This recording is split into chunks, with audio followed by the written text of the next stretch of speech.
Welcome to the College Football X with your hosts, John Nelson and John Wilkerson. And we are officially in a no dilly, no dally zone because it is the Dakota Marker special on the OSG Sports X. And the X factors this week are in Brookings and Fargo. It is Dakota Marker. It is number 1 versus number 2 FCS. See, Dom, I would call it 1AA. That shows you how old I am. Dom Izzo hanging out with us, WDAY sports director, master of his own domain, and wall-to-wall Dakota Marker specialist this week. Who's your favorite leadoff hitter, by the way? Oh, gosh. I'm a Mets fan, so I'm trying to think back to my old rival. Ricky Henderson actually played for the Mets. He was pretty darn good, so I'll go with that. So there you go. So then you're our Ricky Henderson this week, and This is some big stuff, and I know a lot of folks are sitting there and waving their hands in the air like they really do care and go, look, y'all, no, this is 1 versus 2. This is big. This is something that means a lot to these two states. It is wall to wall. You don't understand. So to make folks understand, Dom, how do you make them understand Dakota Marker is a big deal? Well, I'll say first off, I will try to refer from not speaking in the third person like Ricky Henderson did. It's $1 in the jar each time, by the way. So how big it is, College Game Day was seriously considering coming to Brookings again. That's why, I mean, there were a lot of people that were legitimately upset that they chose to go to Mizzou Vandy and not North Dakota State, South Dakota State, because I think it was high up there, especially how things were playing out last week. If Mizzou had lost to Auburn, I guarantee you Reese and the boys would have been in Brookings this weekend. But I've been in Fargo, John, since 2006, so I've seen this literally grow right in front of my eyes, and it's a huge deal. The rivalry before I got here was North Dakota State and the University of North Dakota. They stopped playing for 12 years when the Bison went to Division I and UND stayed in Division II. The Jackrabbits supplanted it. The Jacks got really good in football, as good as the Bison. They surpassed the Bison for 2 years, and now you have it where this is a huge game that ESPN is devoting ESPNU to broadcast the game for the second year in a row. I'm a little upset about that because WDAY broadcasts the games. I get to do play-by-play for them, but that's how big a deal it is. So, yeah, I know we got Texas A&M and LSU Saturday night. There's a bunch of other Big Ten and SEC games. This is worth your time. There are no blowouts ever in this, and I don't expect it again on Saturday. The representation of the Dakota Markers themselves, is this like this is a 75-pound block of oh my God, I can't touch this, I can't lift it because I need to go to the gym. Is this like the Stanley Cup for someone who hasn't actually played in it? I mean, do you touch it? I have put my arm around it. I've never lifted it up. I can't. It's 75 pounds. It's way heavier than the Stanley Cup. I can tell you that because I have picked up the Stanley Cup. I can't tell you for former players that haven't played the game. I think they still have touched it because they're on the team. Yeah. But it's been passed around both fan bases. It's a big deal. The Bison made it prominent when Tim Polisic took over as head coach last year. It is prominently in the football offices displayed. It wasn't like that prior to Tim having the job. And granted, it wasn't in Fargo for 5 years. The Bison didn't see it since 2019 prior to last year. South Dakota State and its old basketball arena, it was the first thing you saw when you walked in. If you were going to a basketball game, bam, there was the marker when the Jacks, the years they had won it. So it was totally contrived, but it's become something that is really, really important. And this, for the third time in the last 4 years, it's 1 versus 2. That's never happened before in the regular season in FCS or 1AA history. So you can't minimize how big this is. The winner of this game has inside track to the Missouri Valley Football Championship, inside track to home field advantage, and the number 1 seed in the FCS playoffs. Is that all? That's it. There's nothing at stake. This game means nothing. No one's going to be there. And I know that your coverage is going to be wall to wall if it's not already wall to wall as you and I are talking. 11-10, I think, in the most recent incarnation of the series in and of itself. For Dakota Marker for Dummies, if we were to go to Barnes & Noble and get this book, Dakota Marker for Dummies on the field, How would you break down what you've had the chance to see this season when it comes to the NDSU side of things? Bison have been, I thought defensively was going to be the strength of the team, and they've been really, really good. Offensively, they've exceeded all expectations. Cole Payton is in his first year starting. He served as Cam Miller's backup for 4 years. Who does that anymore in Division I football to stick it out? And the guy is right now, he's the leading candidate for the Walter Payton Award, which is the Heisman of FCS football. He's been sensational. They have a guy named Bryce Lance, who's Trey Lance's younger brother. He's not going to be known as Trey Lance's younger brother. He's Bryce. He's going to be a high NFL draft pick come April at the wide receiver spot. They have some really talented wideouts. Their running game is very, very good as well. This is a well-rounded team that, they lost 20 some odd seniors off of last year. Polisic is quick to remind me because the Jacks lost so many guys in the portal when Jimmy Rogers left for Washington State. Well, the Bison graduated 25 guys, including 2 NFL draft picks. Gray Zabel starting for the Seattle Seahawks in the first round of the NFL draft, and Cam was drafted by the Raiders, and they haven't missed a beat. I mean, they have dominated their competition. Nobody has held them under 30 points yet this season, and that's the big challenge for the Jacks on Saturday night. Defensively, I know that it is knockdown, drag out. It is good luck, up against this front, and good luck scoring points. When you look at things defensively and in special teams, what has stuck out to you this season? Yeah, I look at the Bison linebackers are so fast. You're going to see Donovan Woolen out there, 6'3", 220 from Frisco, Texas, ironically enough that the Bison have been there enough that now they can recruit Frisco, and they got a kid to come up to Fargo. Him and Logan Kopp is a senior from St. Louis, really, really good. Nathaniel Staling is in his first year starting as a junior at middle linebacker. Defensive coordinator Grant Olson told me last year that Staling is the best third-string linebacker in the country because he couldn't get a chance to play because he had 2 6-year guys in front of him. They have excelled there. Their secondary is good. They haven't been tested a whole lot, though, and they're certainly going to get tested this weekend because I think the Jack receivers are really, really good. But the Bison D-line, Toby Anane, number 93, if you're watching the game Saturday, you can't miss him. And you look Keenan Wilson, number 58, defensive tackle. You're not going to be – those guys have been disruptors. And that's the big challenge, I think, for SDSU's offensive line, because I don't know if they're as good as they have been. The Jacks O-line the last couple of years has been sensational. I think they're good. I don't know if they're as good as they have been. As you walk us through the 25 season to get to this point, what has the progression been like coming out of the gates with all of the new faces and all of this to integrate to get where Coach Polisic wants them to be to get ready for Dakota Marker? What has the progression been like getting ready to this point?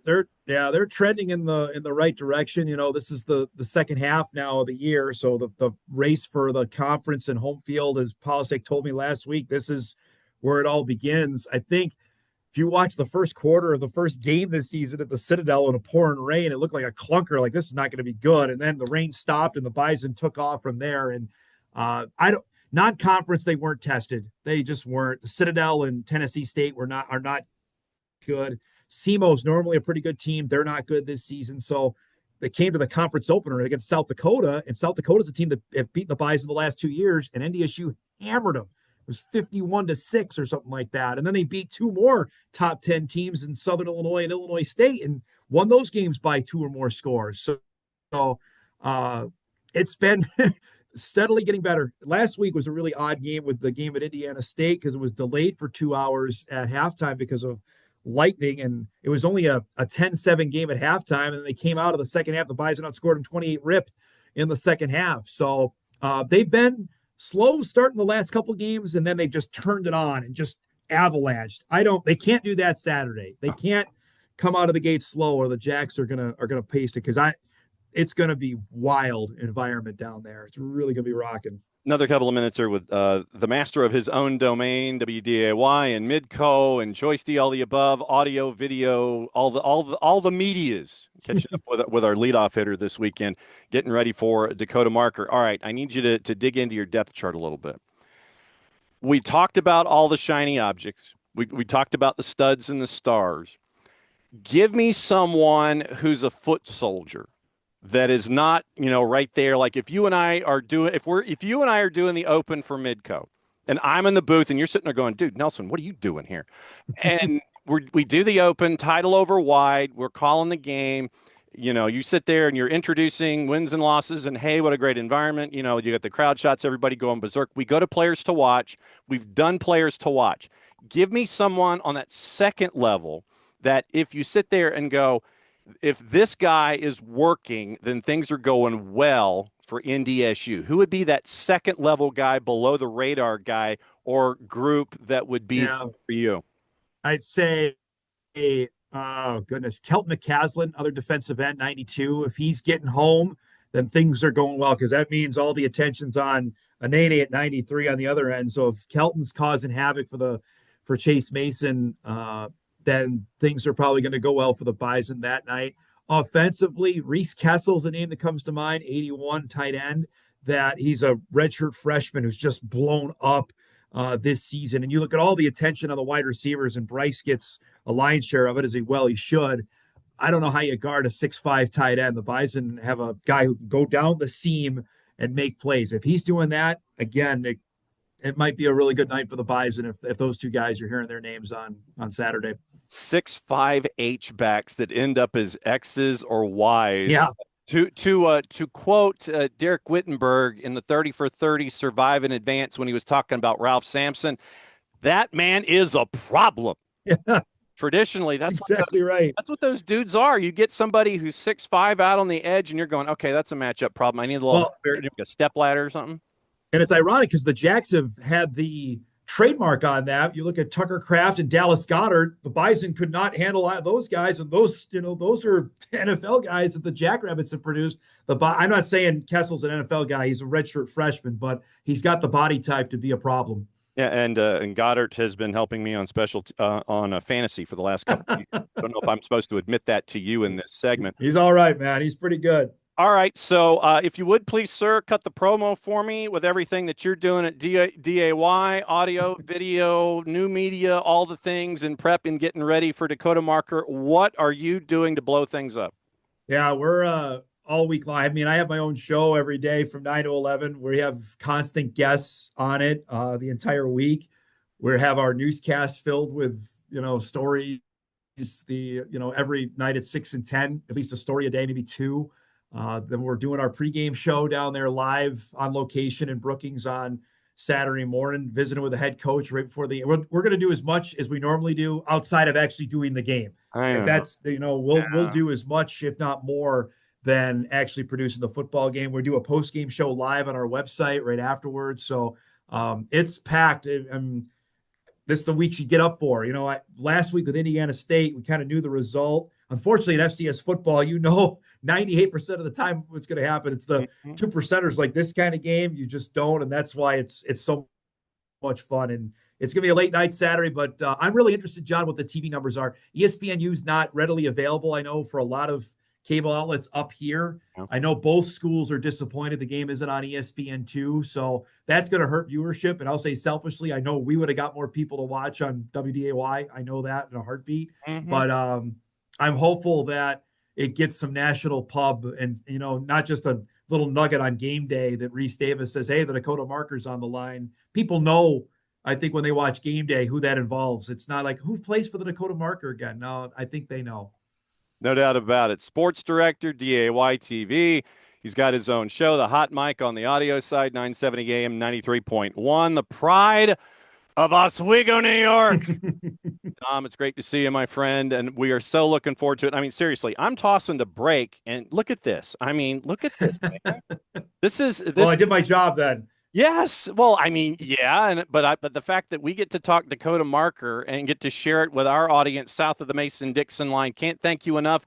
May everything make slot. May all of the files not be corrupted. May you get extra time at the bottom of the show. And can you tell the weather folks? Can you cut the forecast a little? Can you cut it a little tight as you go?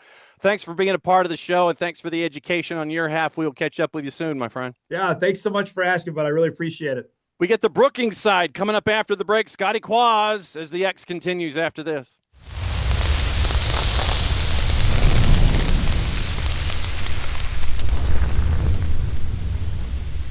All right, time for the B block here when it comes to Dakota Marker 101. And thanks for hanging out with us. However, you are accessing us on the OSG Sports College Football X. Our X Factor this week is number 1 versus number 2. And Scotty, I'm going to date myself by saying that it's 1AA instead, because I'm thinking FBS, FCS. I can't look. It's Division 1 and 1AA for me. I can't do that.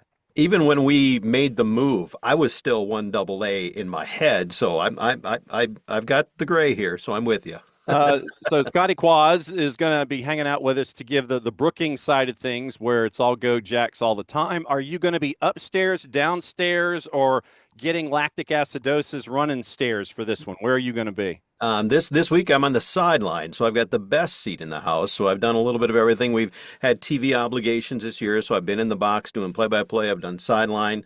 Right around 15, 20 years I've been doing this. So I'm in the building, so I'm on the field. As long as I can see the game, it's a great ticket. And I know that this game would not be in our C block, our football on the budget block, because of demand and everything. And what I asked Dom Izzo in our A block, I'll ask you as well.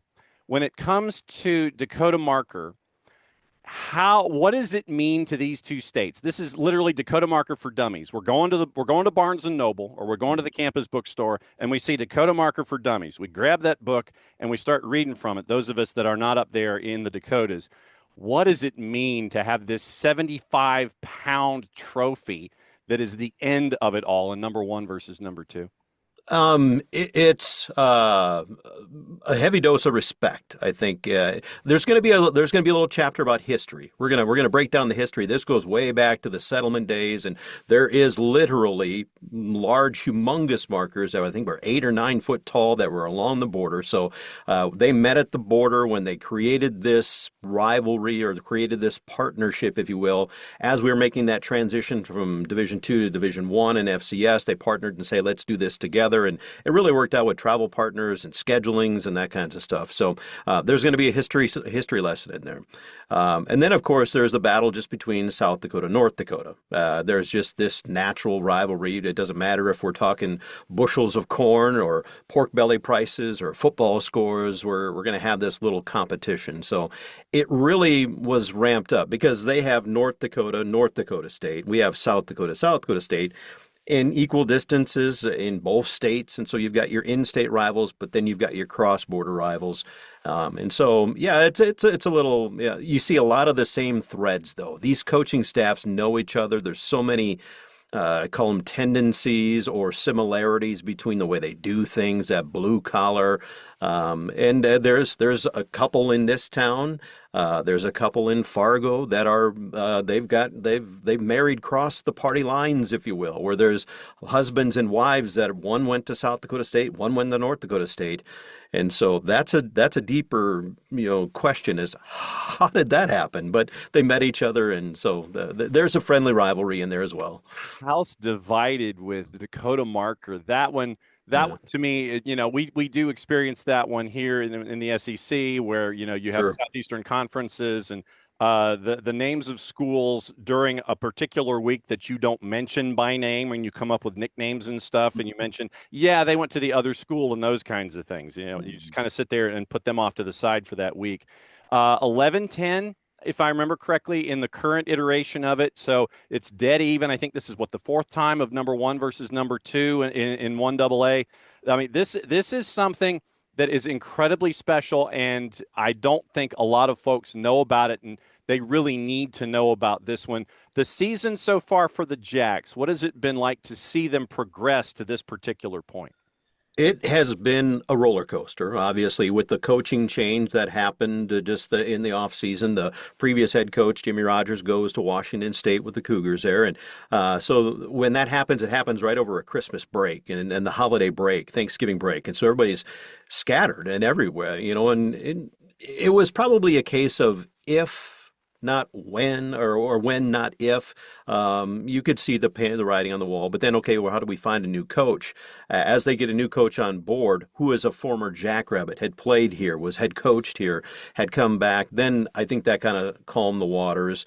There was a massive exodus. I shouldn't say massive. There was an exodus of some players that went with the coaching staff out to Washington State. So there were some of the key pieces of the puzzle went that direction. Mark Gronowski goes to Iowa. A handful of other players have gone off to other places too. So that was the first real touch of big-time football. We're losing players now to the portal, where before, like a Tucker Kraft, tight end for Green Bay, he passed up six-figure opportunities to stay here. Mason McCormick, a guard of the Pittsburgh Steelers, passed up opportunities to stay here. That's not the case maybe anymore when you had some of that happen. So there's a lot of turmoil. They had a student athlete, Nate White, that passed away, just a freak heart incident.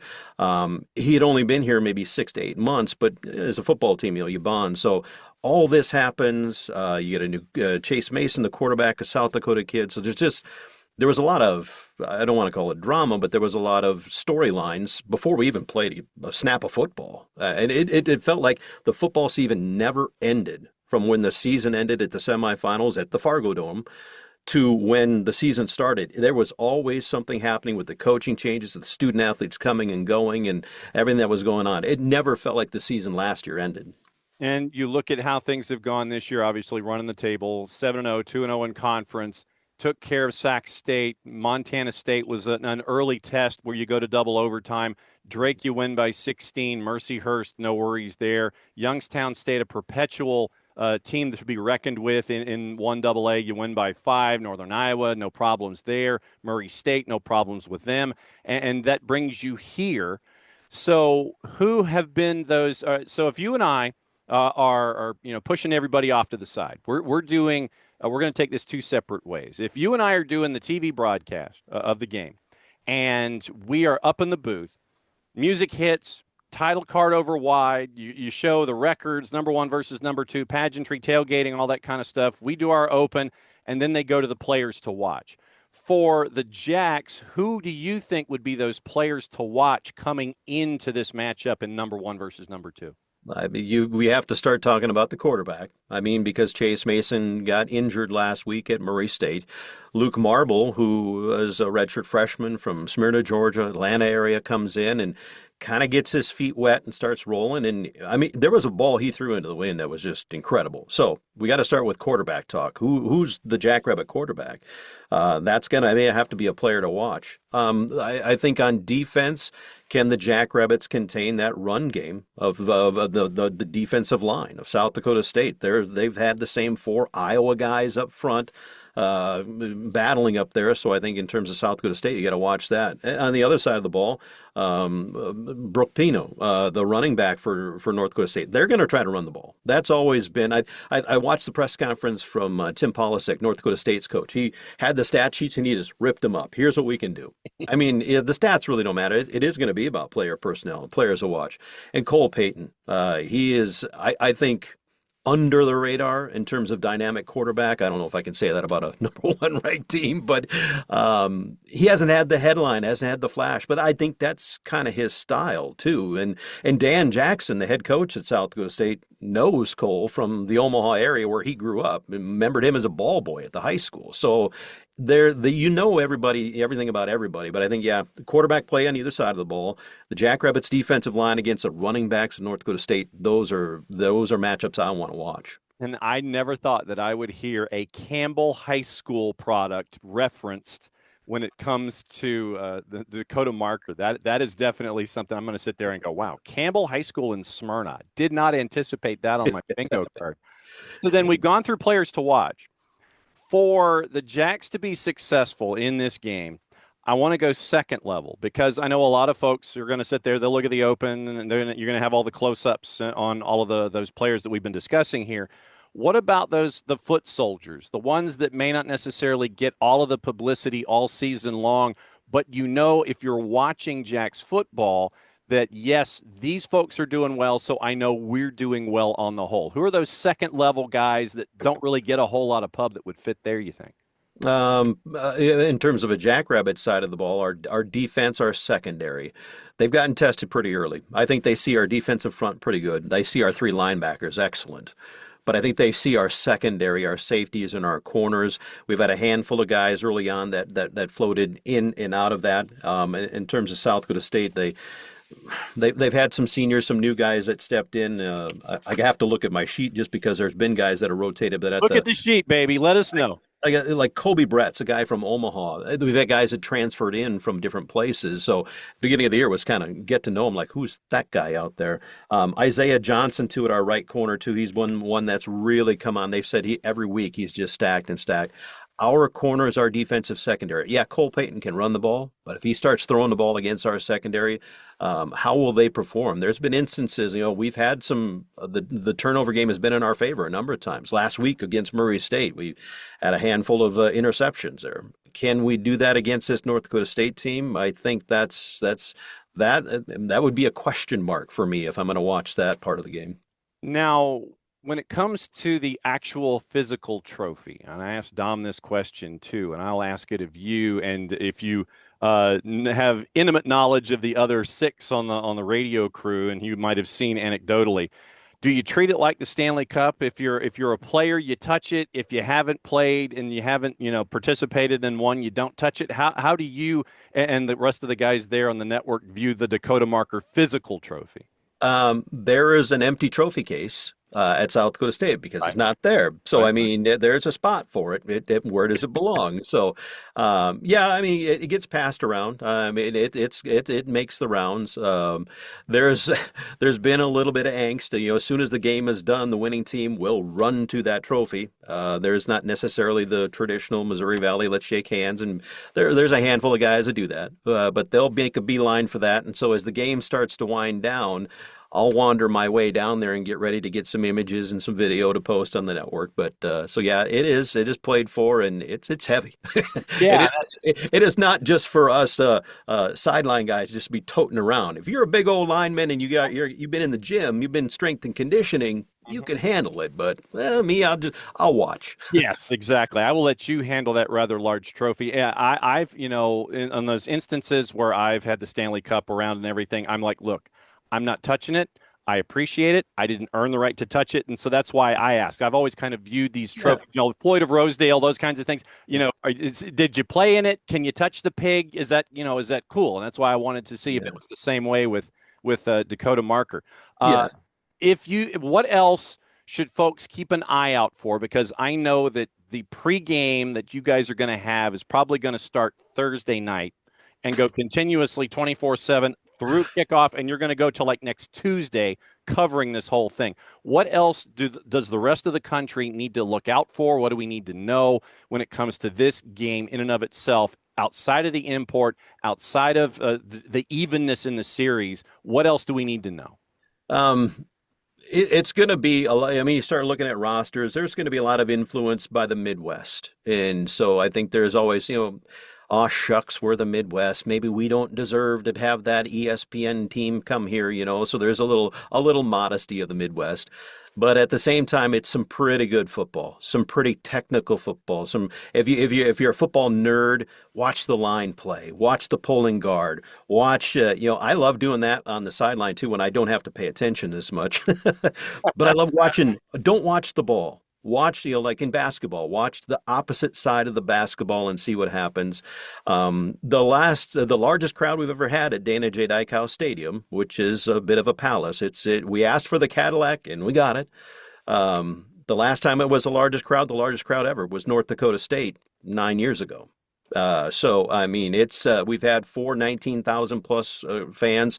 There should be great environment. Hopefully the parabolic microphones are working to pick up that and feel that from the sideline. So the atmosphere, it will be fun. It's sunny and 60 something on a fall day. There'll be a little bit of color. You'll see a cornfield from the top 50 field line view. So it should be beautiful, beautiful sight to see aside from football. So when I'm tailgating at Dykehouse, what is the go-to tailgate? Is there anything that is strictly indigenous that we need to know about, or is it just straight up burgers and meat and grills and industrial strength things that are brought in on trailers? What's tailgating like? Our JFPA, the Jackrabbit Football Players Association, they created. I don't know how big this old bulk tank was. It's probably 30 feet long, and it has 4 doors on it, and it has a JFPA logo on it. they'll roll that thing out. That's just a sight to see how they bulk up and they do burgers and brats and the whole bit. There's a couple of different diehard groups that get together. There's tailgating to the north. There's tailgating to the south. There's a small area to the east. So it kind of surrounds the stadium. But yeah, the JFP, if you're coming, check out the JFPA grill. That thing is a beast. I don't know who's got the CDL in order to get that down the highway, but that, and then Jackrabbit Illustrated, they're another group that follows. They have a pretty good tailgate. They have been doing a bunch of fundraisers, lemonade stand fundraiser with Northwestern Mutual, give them a little bit of a plug, and then also our chain gang, the chain gang who runs our chains on the opposite side of the field.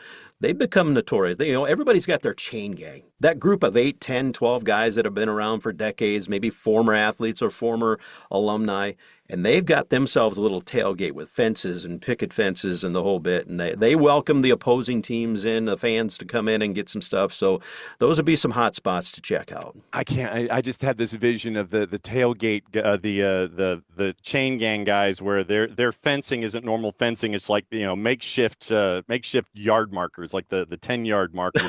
Well, I think there's 2 guys that are like general contractors. So this is up to code. Okay. I mean, it might have wiring, it might have everything in it. So it's pretty serious business. All right. So cut the promo for us, and for anybody that wants to come in, listen, find out all the info, not just this week, but all season long. Where do they go? How do they do it? If you go to gojacks.com, the watch and listen button right there, the Jackrabbit Sports Network is where we're at. We've got about 9, 10 stations that we're on across the state. The Varsity Network with part of the Learfield Network is a great tool. I love just bouncing around and listening to games before and after that way. So, if you just search up the Jackrabbit Sports Network, you should find us, sir. As always, it is great to see you and great to talk to Dakota marker Scotty Kwas, who's going to be on the sideline, one of the best, well, I would say seats in the house, but one of the best stances in the house, I guess, for a sideline guys. It's the best stance in the house, and you're going to have all the credentials and the headset and everything going. We can't wait for Dakota marker. Can't thank you enough for the education, and we're going to be watching 1 versus 2, fantastic rivalry, and a 75-pound trophy to boot. Scotty, thanks for dropping by here on the X. Thank you, John. When we come back, football on a budget, and we know that Dakota marker will not be there. More after this.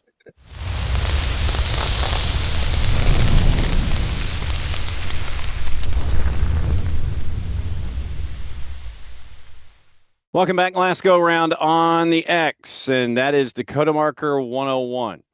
That was our education, trying to get representation from both sides into the rivalry. If you can find a way to watch it, have it on a separate device, please do so. Definitely going to be worth your time. 1 versus 2 in FCS coming up on the weekend. It's on the U, and also you might want to maybe sync up the local radio, maybe depending on who's on offense and who's on defense, to listen to it that way as well, and it'll be a great experience for you. And thanks once again to Dom Izzo and Scotty Kwas for breaking it down for us as number 1 and number 2. It is Dakota marker this weekend, this Saturday, and it's going to be a fun ride, so make sure that you can be a part of it too. As we are here on the X. All right, it's that time where we go through college football on a budget, and we're going to start off with Friday games because with the show going up on Friday, we should be able to get you flying to these places on Friday night to start your weekend. Maybe if you've got a transmogrifier, you can just do that too. Get one of those devices to get you to games all over the place. You can hop from one to the one and just get a whole bunch of games in. Remember, the way that we do football on a budget, it's $10 or less to get in the door, unless there aren't a whole lot of $10 games, and then we'll widen it out to maybe beer and a brat or a soda and a brat, like $16, $17 somewhere in the mid-teens. But let's see what we've got. We'll run down the list. We haven't seen it, but we waited until now to update it. Let's see what we have now for football on a budget here for this particular weekend, week 9 of the regular season. So we'll start things off on Friday at Charlotte once again, Jerry Richardson Stadium in Charlotte for North Texas and Charlotte. We are fairly certain that a friend of the network, Mark Followill, if he was anywhere close, maybe if he was calling a Hornets game or something, would probably be in that location.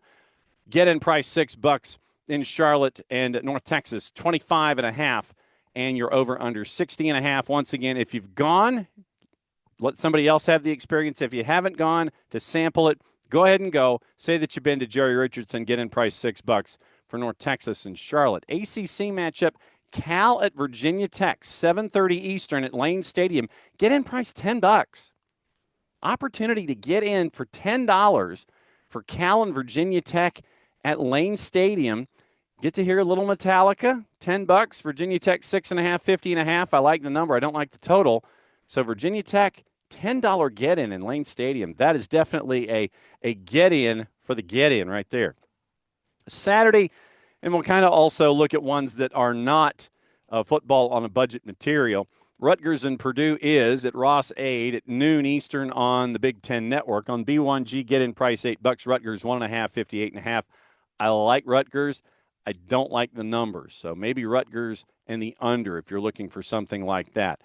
Kansas State and Kansas is not football on a budget. Get in price $101. Once again, we visit Kent, Ohio at noon on ESPN Plus for some action. Bowling Green visiting Kent, the Golden Flashes, $8 get in at Dick's, and Bowling Green 7.5. So the same, almost you're a half number off the number that Bowling Green is favored, and your get in price to Dick's. And it's $8, 7.5 point favorite Bowling Green, and 47.5. Let's say yes on Bowling Green, not sold on the total. $10 get-in, Auburn and Arkansas. When was the last time this happened? Razorback Stadium in Fayetteville, and it is at 12:45 on ESPN Network and ESPN SEC, on the SEC Network on ESPN. And Arkansas 3.5, 55.5. I think it's going to be a long day for Auburn offensively. I like Arkansas in this one. I don't like the total because the weather is supposed to be messier, and you know what. So it's going to be a sloppy game, sloppy track. I will go with the under here, but also Arkansas and the over on SEC Network with Auburn and Arkansas. Not a get-in price in a budget. Missouri and Vandy get-in price at First Bank, $2.33. Also on the board, $9. Once again, we revisit Hattiesburg, Mississippi at 3:30 Eastern for Louisiana Monroe and Southern Miss. That one's on the plus. M.M. Roberts Stadium, Hattiesburg, Mississippi, USM 13.5 and 50.5. I'd say yet a Southern Miss. That's a bit of a deep number there at 13.5. Not a fan of the total because you would assume that Louisiana Monroe would be scoring some points here on the road. So I'll say yes to USM against my better judgment on a double-digit number. 50.5, don't think they quite get there. Temple and Tulsa, go. It is football on a budget. I haven't gotten to the price yet, but it's been interesting to see the turnaround at Tulsa this year.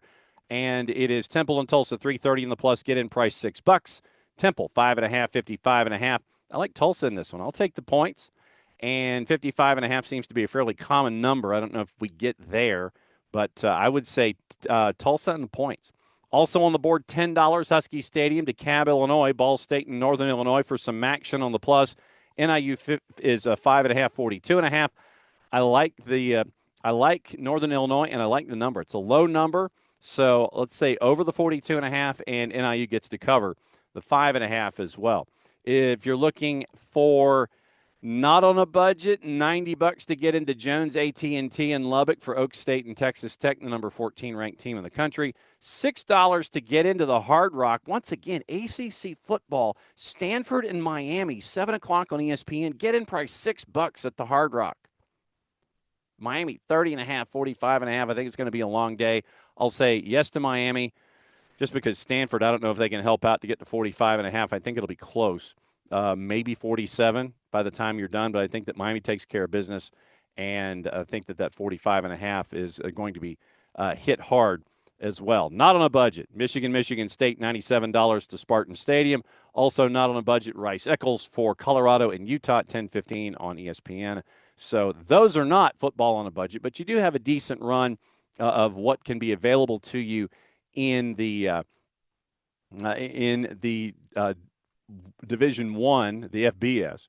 Let's see if we have anything in the FCS. Montana and Sacramento State, I mentioned this one. It's not football on a budget. It's well beyond it. It's like maybe a parking space in Sacramento, but because of the back and forth that have been going on between the coaches and the AD at Sacramento and Montana referring to them as pandas and Bobby Houck coming out in a press conference, if you've got a way to watch this matchup on the Deuce on Friday night, if you're not going for a $34 get-in, watch it just because of the back and forth and the hostility. It's been a fun week to watch this bit of back and forth as well.